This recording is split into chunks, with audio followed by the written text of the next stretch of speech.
एक समय की बात है, किसी नगर में एक राजा राज्य करते थे। उनका परिवार और प्रजा सुखपूर्वक अपना जीवन बिता रहे थे। राजा की रानी बहुत धार्मिक विचारों वाली थी। वो हर समय पूजा पाठ आदि करती रहती थी। राजा के महल के बिल्कुल सामने एक साहूकार की हवेली थी।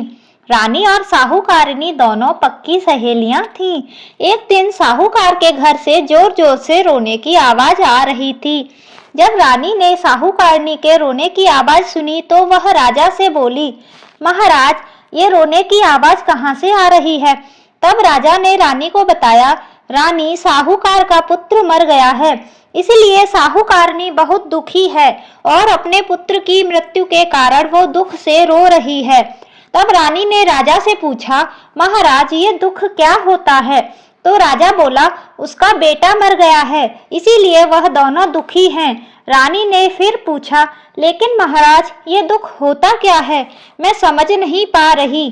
तब राजा सोच में पड़ गया कि अब मैं रानी को कैसे समझाऊं कि दुख होता क्या है। गुस्से में आकर राजा ने रानी से कहा कि तुम्हारे पुत्र की मृत्यु होगी, तब तुम्हें पता चलेगा कि दुख क्या होता है।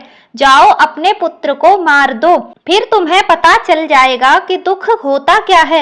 ऐसा कहकर राजा वहां से चला गया।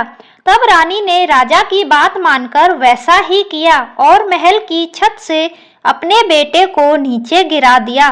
लेकिन भगवान की कृपा से राजा का बेटा बच गया।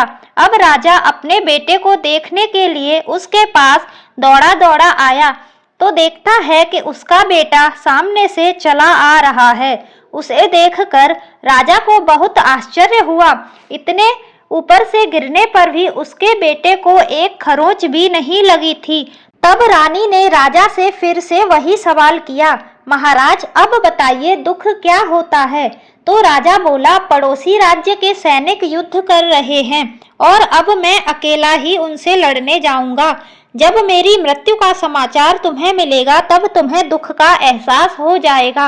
ऐसा कहकर राजा युद्ध के मैदान की ओर चला गया। लेकिन अमावस्या माता की कृपा से राजा अकेला ही जीतकर महल वापस लौट आया।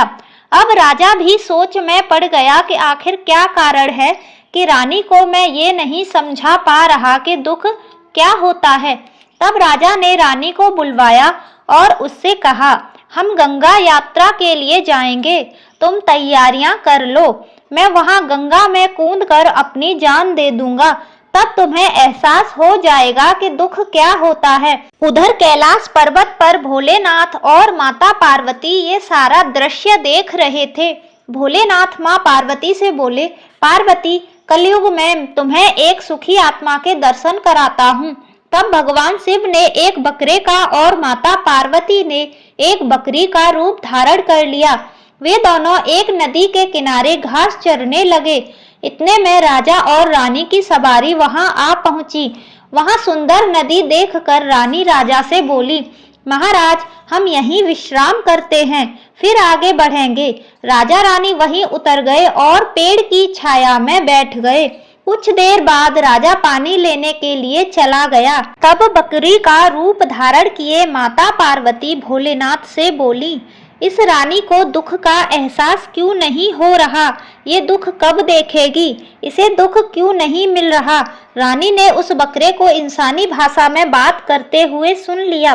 तब भगवान शिव माता पार्वती से कहने लगे, अपने पिछले जन्म में इस रानी ने अमावस्या का व्रत किया है, इसलिए इस जन्म में ये रानी बनी है और सुख का आनंद ले रही है। गंगा जी में वह बह जाने पर भी राजा की मृत्यु नहीं होगी। रानी ने बकरा और बकरी बने भोलेनाथ और माता पार्वती की सारी बातें सुन ली। फिर जब राजा पानी लेकर आया तब रानी ने उसे सारी बातें बता दी। वो दोनों वापस अपने महल लौट आए। तब राजा ने अपने महल में घोषणा करवा दी कि अब से सभी लोग अमावस्या का व्रत करेंगे। राजा खुद भी अमावस्या की पूजा अर्चना और व्रत करने लगा। जय अमावस्या माता, जय भोलेनाथ, जय माता पार्वती।